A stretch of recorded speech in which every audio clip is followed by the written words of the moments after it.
Selamat datang di Dialog Konsep Ketuhanan dalam Tradisi Perennialisme. Wah, kira-kira apa ya itu? Konsep Ketuhanan Tradisi Perennialisme. Apa itu perennialisme? Apa itu konsep ketuhanan? Wah, itu nanti habis ini.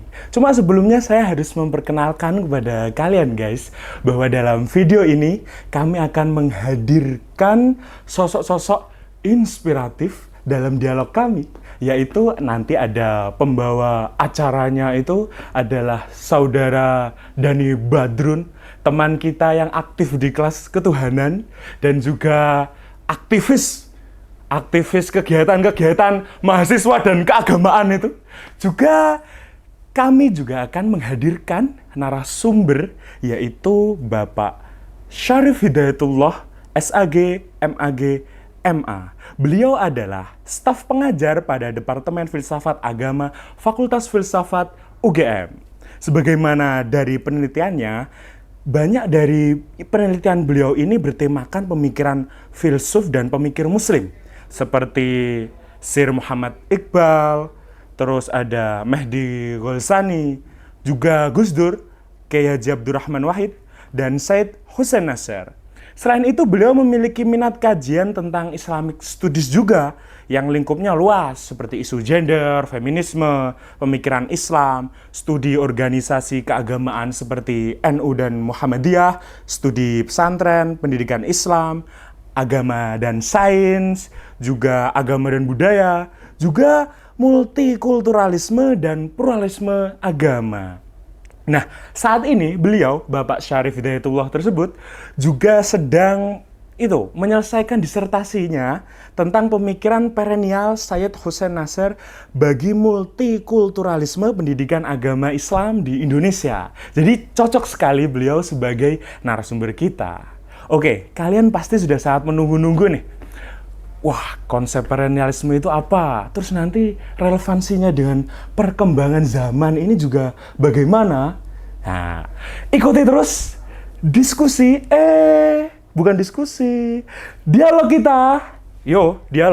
Dialog antara saudara Dani tadi dengan Pak Syarif Hidayatullah sekarang. Oke, saya serahkan kepada teman kita Dani Badrun. Baik, terima kasih kepada saudara Jonathan.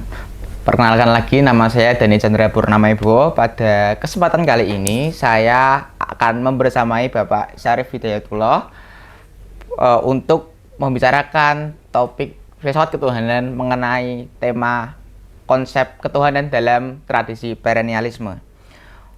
Mungkin bisa menyapa dulu Pak Syarif kepada teman-teman yang sedang menyaksikan. Ya, Assalamualaikum warahmatullahi wabarakatuh. Saya Syarif Hidayatullah, staf pengajar Departemen Filsafat Agama. Kali ini saya diundang untuk berbincang-bincang soal filsafat ketuhanan dalam perspektif perennialisme. Yep. Oke, terima kasih. Terima kasih juga Pak Syarif. Mungkin tanpa berlama-lama kita langsung masuk saja dalam perbincangan kita ya teman-teman. Kiranya apa sih Pak? Mungkin teman-teman yang belum tahu apa itu tradisi perennialisme Pak?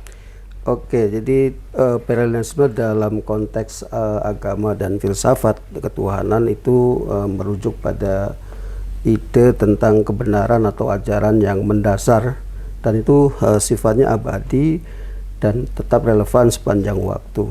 Nah, dalam konteks ini maka pendekatan ini menyoroti tentang persamaan inti antar berbagai kepercayaan dan tradisi keagamaan untuk mencari esensi dari setiap ajaran yang sifatnya universal dalam agama-agama. Oke, jadi dalam filsafat ketuhanan, perennialisme itu juga dapat merujuk pada aspek-aspek tertentu dalam pemahaman bahwa Tuhan atau keberadaan Tuhan yang sangat transenden itu bersifat konstan dan tetap, dan itu setiap ada dalam semua kepercayaan keagamaan yang ada di muka bumi ini. Saya kira itu Mas intinya. Baik Pak Syarif, menarik sekali teman-teman. Saya kira tradisi perennialisme ini memiliki konstruksinya sendiri mengenai entitas yang kemudian disebut dengan Tuhan, yang sebagaimana disebutkan oleh Pak Syarif tadi, yang konstan dan sedemikian rupa. Lalu kiranya mungkin ada yang bertanya juga nih Pak, kalau dari saya, seberapa berpengaruh pemahaman suatu kebudayaan peradaban terhadap konsep ketuhanan? Ya, pemahaman saya konsep ketuhanan dalam konteks perennialisme ini itu akan sangat mengaruhi sangat atau saling mempengaruhi antar keagamaan maupun kebudayaan.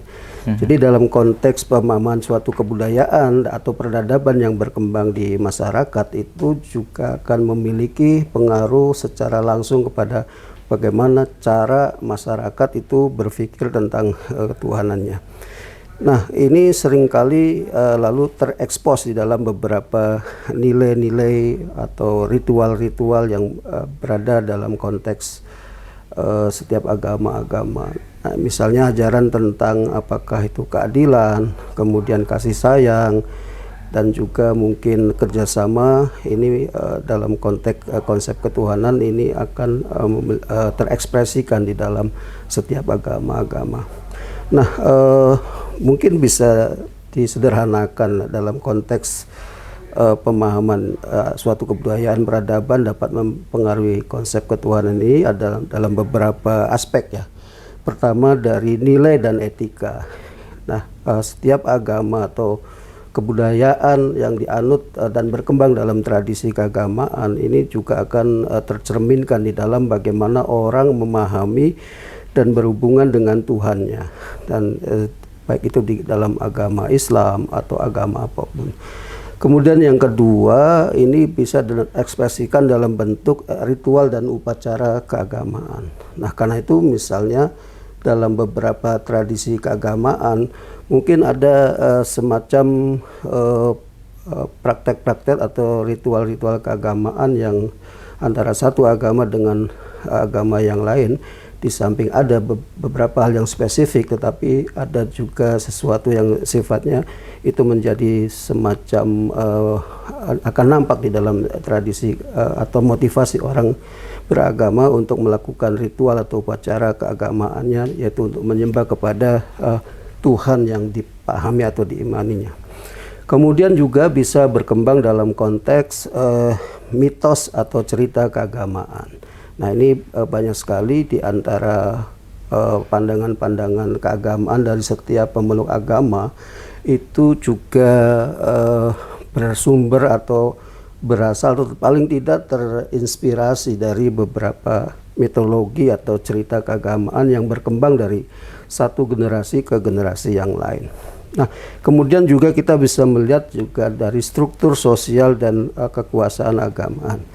Nah, dalam setiap umat beragama itu memiliki struktur sosial dan juga otoritas keagamaan yang nampaknya itu juga tidak lepas dari pengaruh konsep ketuhanan yang dianut oleh setiap agama.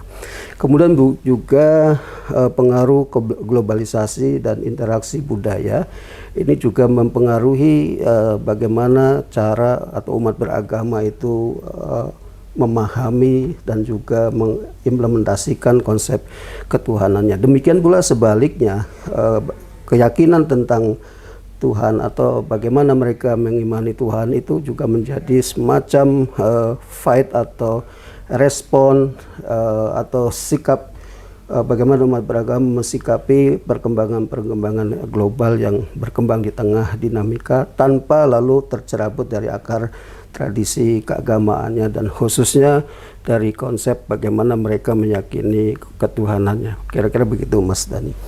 Siap, Pak Syarif. Ya, teman-teman, ini sangat menarik ya. Ternyata di tengah kebudayaan kita itu pasti juga akan setidaknya berpengaruh dan mengkonstruk bagaimana pemahaman kita atas Tuhan, setidaknya seperti itu. Lalu yang lebih menarik adalah ketika kita bicara Tuhan, lalu bagaimana hubungannya dengan manusia, Pak, dalam konteks tradisi perennialisme? Ya, tradisi perennialisme ini memberikan semacam guidance atau memberikan semacam advice atau mungkin kalau setiap agama maupun filsafat kan memiliki atau punya Demikian juga sains juga memiliki kecenderungan untuk membimbing penganutnya atau orang yang mengikutinya untuk menjadi sesuatu, menemukan kebenaran yang dipahaminya. Nah, demikian pula dalam tradisi perennialisme ini, kalau kita lihat melihat hubungan antar manusia dan agamanya, maka ada beberapa yang bisa kita pahami. Yang pertama, menghadirkan atau menawarkan sebuah keberlanjutan nilai spiritualitas. Ini tentu sesuatu yang tidak bisa lepas dari setiap agama atau manusia itu sendiri, karena manusia pada hakikatnya adalah makhluk yang spiritualis, atau makhluk yang juga mengimani tentang keberadaan atau eksistensi Tuhan, dan itu kemudian ada jalan spiritual yang harus dilakukan untuk bagaimana kemudian menemukan Tuhan itu. Dan tradisi perennialisme ini memberikan sebuah jalan untuk menuju ke sana. Nah, kemudian berikutnya adalah pencarian kebenaran absolut. Tradisi perennialisme mencari kebenaran yang absolut di sini dalam pengertian menghadirkan prinsip-prinsip universal dan terus abadi yang bisa diikuti oleh satu penganut agama, dan juga bisa dijadikan juga acuan bagi umat agama yang lain, karena disitulah lalu tradisi perennialisme ini memberikan prinsip-prinsip yang universal dalam orang memahami kebenaran atau kebenaran absolut yang dipahami dalam konteks kepercayaan kepada eksistensi Tuhan. Nah, kemudian berikutnya adalah pengalaman mistik ya.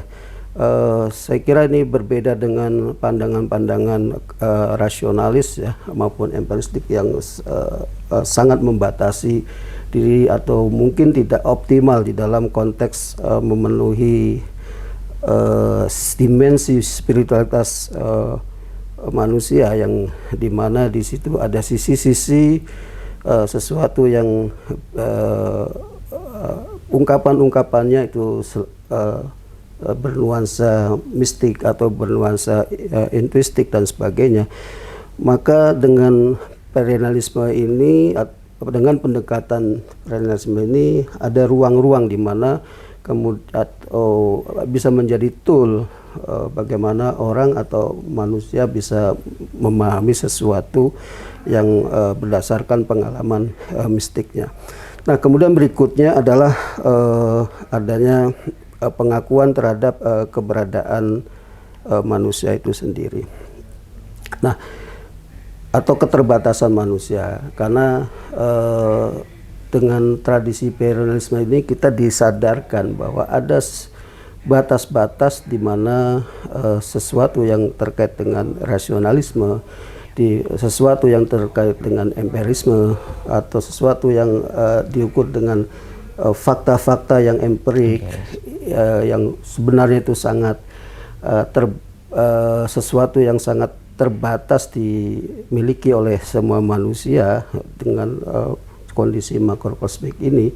Maka di situ lalu kita tersadarkan bahwa manusia memiliki keterbatasan untuk menyentuh apapun itu, sesuatu yang empirisme, sesuatu yang sifatnya rasionalistik, dan bahkan dengan sesuatu yang sifatnya bisa terukur dengan metode-metode ilmiah. Nah, tradisi perennialisme ini memberikan penyadaran bahwa manusia lalu harus melengkapinya dengan jalan yang lain, yaitu dengan jalan tradisi perennialistik yang mengungkap sesuatu yang nuansa spiritualistik maupun sesuatu yang intuistik dan mistik. Nah, saya kira itu hal yang keempat. Kemudian berikutnya yang kelima, dorongan pada pengembangan batin dan karakter. Nah, ini penting. Tradisi perennialisme ini memberikan satu konsep bagaimana agar manusia memiliki karakter yang terpuji, sehingga lalu seperti Sayyidus Nasr ini menawarkan misalnya perennialisme ini untuk menjawab atau mengkritisi sesuatu yang mungkin fenomena dehumanistik yang dihadirkan oleh tradisi katakanlah saintifik yang ada dikembangkan di barat, dan kemudian itu dicoba juga ditawarkan oleh tradisi imperialisme dalam konteks hal ini ditawarkan oleh Said Hussein Nasr. Nah, kemudian berikutnya adalah pengaruh globalisasi dan interaksi budaya ini juga dalam hal ini direspon oleh tradisi imperialisme ini dengan sebuah komitmen pada persatuan dengan Tuhan sebagai tujuan hidup.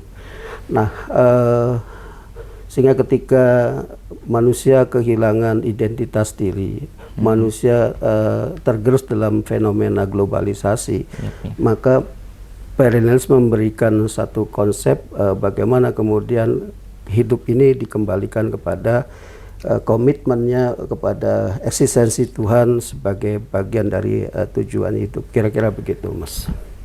Yap. Ketika tadi kita mungkin membicarakan mengenai pandangan tradisi perennial dalam melihat hubungan antara entitas Tuhan dengan manusia, ini kemudian bagaimana kalau dibalik, Pak? Ketika kita memang sebagai manusia misal meyakini konsep entitas Tuhan sebagaimana konsep entitas Tuhan dalam tradisi perennial, itu kemudian mengimplikasikan apa pada sikap-sikap kehidupan kita sehari-hari sebagai manusia itu? Ya, terima kasih Mas dari penerapan yang menarik ya, saya kira. Nah, kalau kita mencoba membaca beberapa anasir-anasir ya, tradisi imperialisme ini ketika kita dalam konteks menjelaskan pandangan Tuhan tentang Tuhan yang dilakukan oleh manusia, maka itu akan menimbulkan sebuah pengaruh yang sangat luar biasa yang bagi peradaban manusia. Yang pertama adalah pengaruh pada moral dan etika.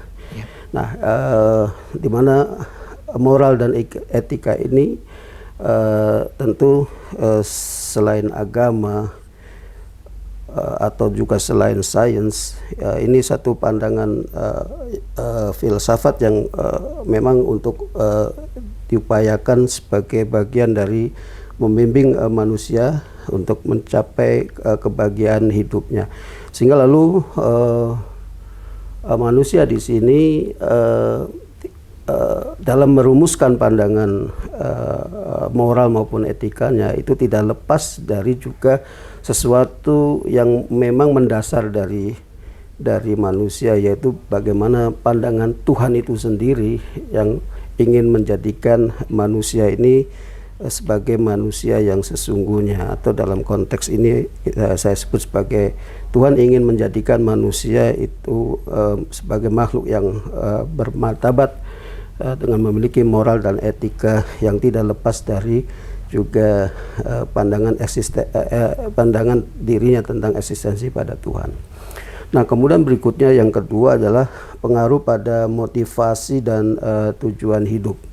Saya kira tradisi perennialisme ini menegaskan kepada kita umat manusia bahwa motivasi dan tujuan hidup itu adalah untuk tidak sekedar mencapai kesejahteraan yang sifatnya duniawi lah kalau saya bahasakan, atau sesuatu yang hanya bersifat fisik, tetapi juga untuk kebahagiaan hidup yang sifatnya kesejahteraan spiritual. Nah, ini yang menjadi khas atau karakteristik yang mendasar dari tradisi imperialisme dalam konteks bagaimana memberikan orientasi kepada manusia tentang bagaimana atau apa motivasi dan tujuan hidup mereka. Kemudian berikutnya juga sebagai bentuk ketahanan dan penghiburannya. manusia kadang-kadang memiliki kekeringan dalam spiritualitas. Lalu ketika menghadapi goncangan di dalam kehidupan ini atau kegalauan hidup, maka lalu manusia mencari banyak cara untuk menjadi atau mencari solusi dengan berbagai hal. Tentu kita tidak membicarakan bagaimana orang yang menolak eksistensi Tuhan atau menolak keberadaan agama, yang kemudian sebagian lalu lari kepada sesuatu yang justru mendestruktifkan martabat manusia itu sendiri. Nah, tetapi lalu menjadikan agama atau pandangan hidupnya tentang Tuhan ini menjadi sesuatu yang mampu menyelamatkan diri dari kegalauan-kegalauan di era modernitas ini. Nah, ini saya kira beberapa hal yang lalu bisa dirumuskan untuk melihat bagaimana pengaruh tradisi perennialisme ini kepada sikap-sikap manusia itu sendiri. Saya kira itu, Mas tadi. Oke Pak, ini seru ya, ternyata tadi juga memiliki pengaruh terhadap sikap. Mungkin kalau ditarik lagi teman-teman kepada isu kontemporer, misal pengalaman seperti broken home, kemudian pengalaman hidup sebagaimana misal ekonomi yang rendah atau middle class yang cukup susah. Lalu menurut pandangan Bapak, apakah pengalaman-pengalaman pribadi itu juga kemudian dapat mengubah pemahaman kita atas konsep-konsep Tuhan, Pak? Iya, menurut saya ya, karena pengalaman pribadi setiap manusia memang akan mempengaruhi juga pemahaman mereka atau kita tentang konsep Tuhan itu sendiri.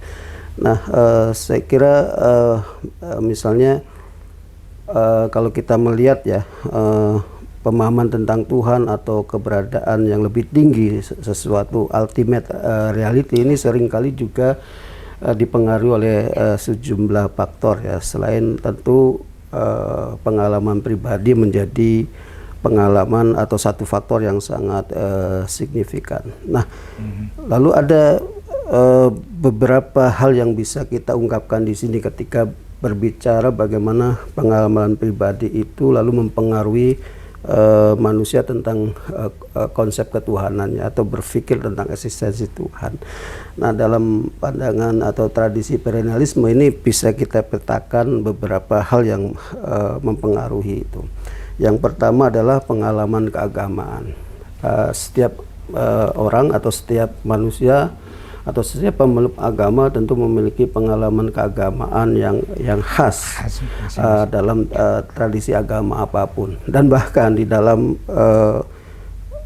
satu pemeluk umat dengan agama yang sama itu juga punya tradisinya masing-masing, memiliki satu pengalaman keagamaan yang sangat berbeda, yang itu kemudian bahkan tidak bisa terungkapkan oleh dirinya ketika lalu mencoba menarasikannya kepada orang lain, tetapi hanya dirasakan. Nah, saya kira itu menjadi juga mempengaruhi manusia itu sendiri.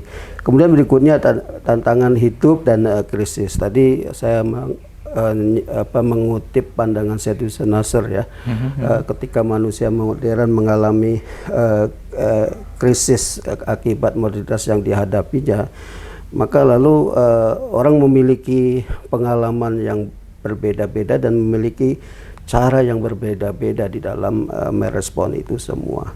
Nah, kemudian berikutnya interaksi dengan komunitas keagamaan itu menjadi sangat juga mempengaruhi bagaimana seseorang memiliki pandangan tentang Tuhannya. Ketika ada dialog keagamaan ya, atau kita saling bertaaruf dengan pemeluk agama-agama yang lain, atau dengan memiliki pandangan mazhab-mazhab yang berbeda, maka itu juga akan mempengaruhi bagaimana pemahaman dirinya tentang konsep ketuhanannya. Kemudian juga faktor pendidikan keagamaan, pengaruh budaya dan lingkungan sosial, kemudian juga proses refleksi diri itu juga sangat mempengaruhi itu. Jadi sangat banyak sebenarnya kalau kita ungkap dari tradisi perennialisme ini. Begitu Mas Iya, Dani. tepat sekali Pak Syarif. Saya juga kiranya setuju dengan bagaimana kemudian krisis-krisis itu dalam kehidupan, krisis of life, quarter life mungkin dalam bahasa anak muda sekarang Pak, itu juga bakal mempengaruhi pandangan kita atas entitas yang kemudian disebut dengan Tuhan itu. Masuk dalam ke pertanyaan terakhir mungkin Pak, ini kan unik nih menurut saya bagaimana kemudian perennial juga bisa mendeskripsikan, menarasikan entitas yang disebut Tuhan. Tapi mungkin bagi anak-anak yang di era globalisasi ini, di era serba digital sekarang, apakah menurut Bapak pemahaman tentang konsep ketuhanan dalam tradisi perennial ini masih relevan untuk kemudian kita pelajari, apalagi kemudian kita ikuti? Ya, terima kasih Mas Dani. Saya justru ingin mengatakan tidak hanya sekedar masih, tetapi sangat relevan. Oke. Kenapa? Karena ada beberapa alasan. Yang pertama, kita manusia hidup sekarang dalam alam atau situasi yang ketidakpastian dan perubahan cepat. Okay. Dan itu lalu berdampak pada kehidupan manusia secara komunal maupun secara personal. Sehingga lalu manusia seringkali kehilangan acuan nilai-nilai yang ingin dianutnya atau diambilnya. Dan perennialisme sesungguhnya memberikan rumusan atau menghadirkan atau menawarkan tentang nilai-nilai universal abadi yang harusnya ada di dalam setiap zaman atau setiap tradisi kemanusiaan, dan itu akan sangat relevan sampai kapanpun. Saya kira ya tentu ilal yaumil qiyamah kalau kita bicara dalam agama Islam ya, atau tradisi keagamaan kita yang meyakini adanya keimanan pada hari akhir. Kemudian yang kedua, manusia membutuhkan moral dan etika absolut ya. Nah, ini tentu satu hal yang juga sangat relevan dengan perennialisme yang kita perbincangkan. Ketika manusia hidup dalam kegambangan yang serba bernuansa relatif dan juga bernuansa jauh dari sesuatu yang nilai-nilai yang bisa diacu secara absolut, maka kemudian perennialisme menghadirkan bagaimana nilai-nilai yang universal dan absolut dalam menjawab tantangan zaman ini lalu bisa kita hadirkan. Kemudian juga berikutnya bagaimana alasannya adalah pengembangan pendidikan karakter. Tadi saya mengungkapkan bahwa manusia ada sisi-sisi selain sesuatu yang sifatnya fisik, materialistik, tapi ada sesuatu yang sifatnya juga berhubungan dengan dimensi-dimensi metafisik dan spiritualitas. Dan itu yang ingin ditawarkan atau dihadirkan oleh perennialisme, agar bagaimana dari sisi spiritualitas tanpa mengabaikan yang terkait dengan rasionalitas, tanpa mengabaikan sesuatu yang terkait dengan sesuatu yang fisik, tetapi juga kita perlu menghadirkan itu, dan itu akan manusia akan menemukan sesuatu yang sifatnya hakiki, sehingga karakter yang terbangun adalah karakter yang kalau dalam konteks atau meminjam pemikiran Iqbal misalnya, karakter yang insanul kamil, dan itu potensial sekali yang dirumuskan di dalam konteks tradisi filsafat.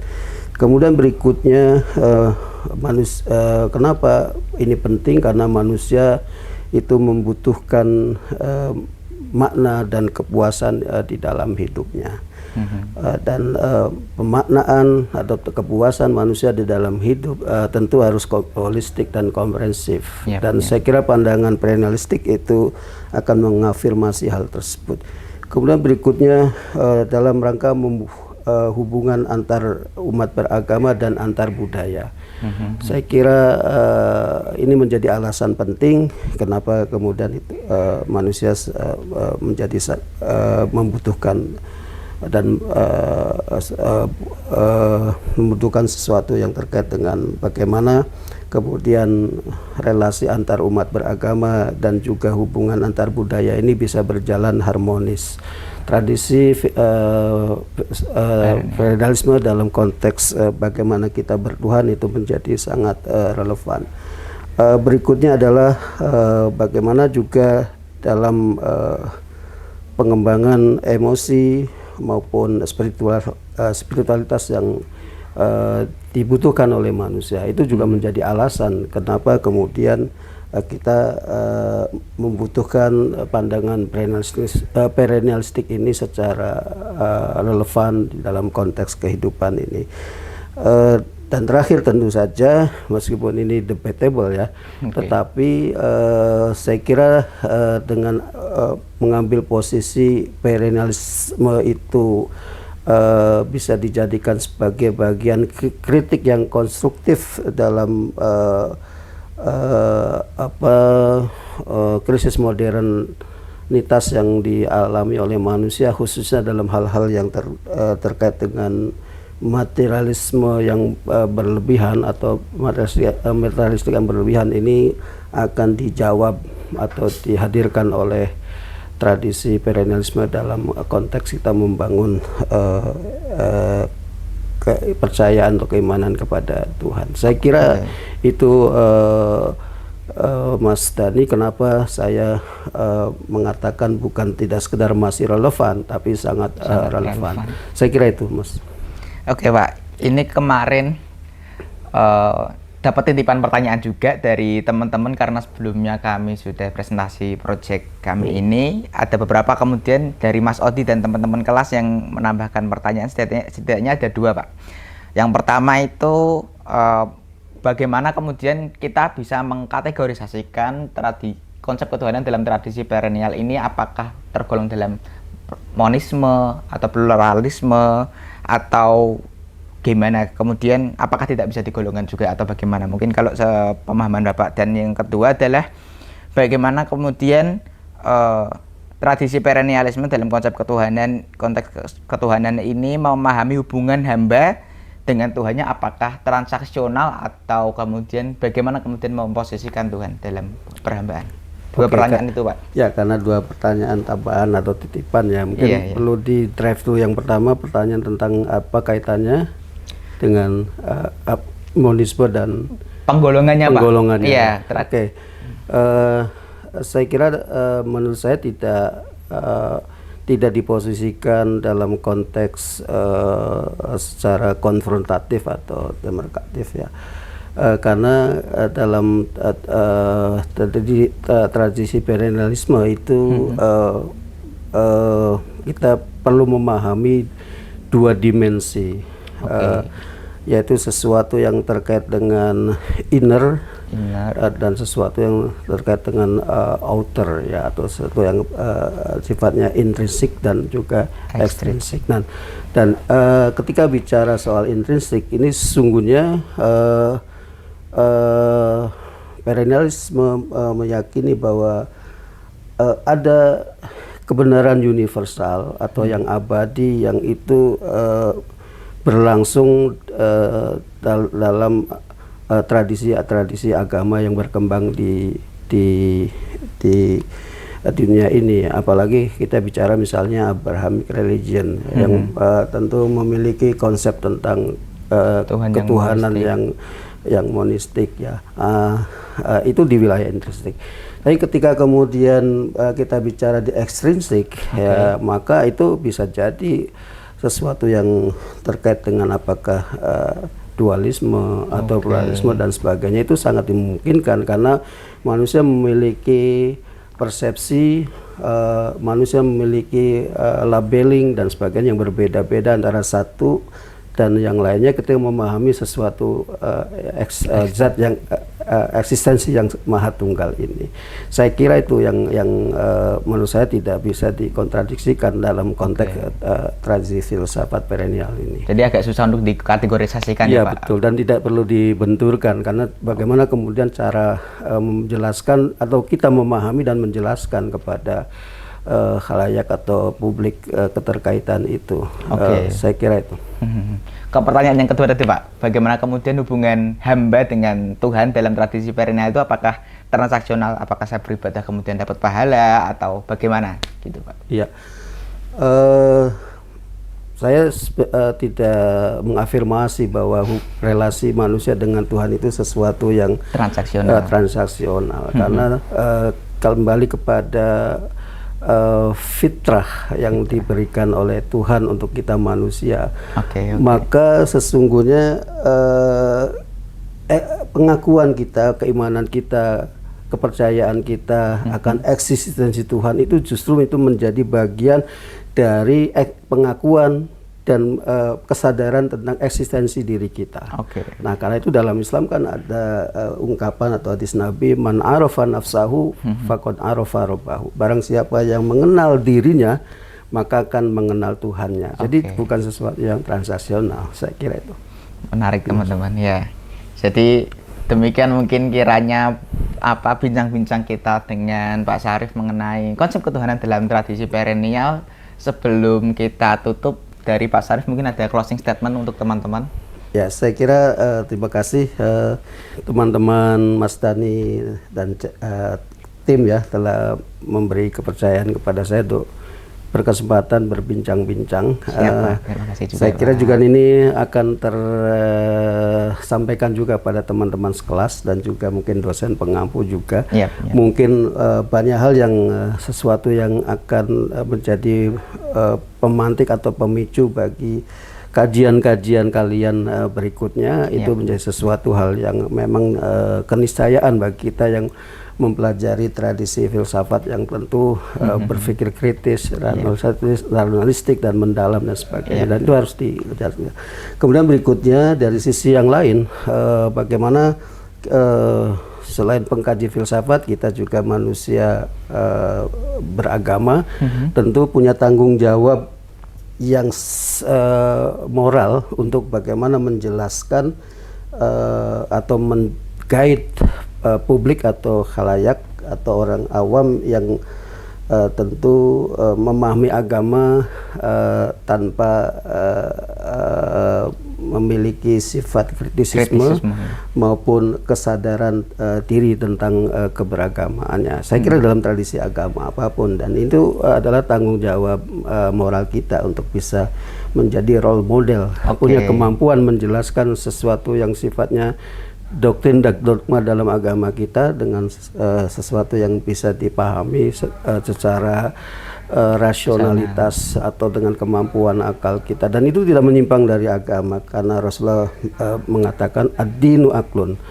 Agama itu adalah akal atau rasionalitas, maka beriman juga harus dipahami dengan rasionalitas selain sesuatu yang sifatnya memang sejak awal diterima dulu dengan sebagai sebuah doktrin keimanan, tetapi seiring dengan waktu maka kemudian kita menggunakan rasionalitas kita di dalam memahami maupun bahkan dalam beragama, beribadah pun itu menjadi syarat diterimanya ibadah seseorang adalah salah satunya ketika berakal sehat. Kira-kira begitu, Mas. Wa'alaikum minkum, wallahu a'lam bishawab. Wallahu muwaffiq ila aqwamit thoriq. Wassalamualaikum warahmatullahi wabarakatuh. Waalaikumsalam warahmatullahi wabarakatuh. Terima kasih kepada Pak Syarif, dan saya kembalikan kepada host Jonathan, dan terima kasih teman-teman sudah menyaksikan. Pada saat ini ya tentang perennialisme tadi, gimana? Menarik kan? Pasti menarik. Oke guys, terima kasih banget sudah mengikuti kita sampai pada menit ini. Tentu saja kalau di bawah ada kolom komentar, isikan komentarmu tentang dialog kami tadi, tentang perennialisme tadi loh. Penting kan? Bagus kan? Oke, terima kasih banyak kepada pihak-pihak yang telah membantu dalam dialog ini. Oke guys, bye-bye. Sampai jumpa.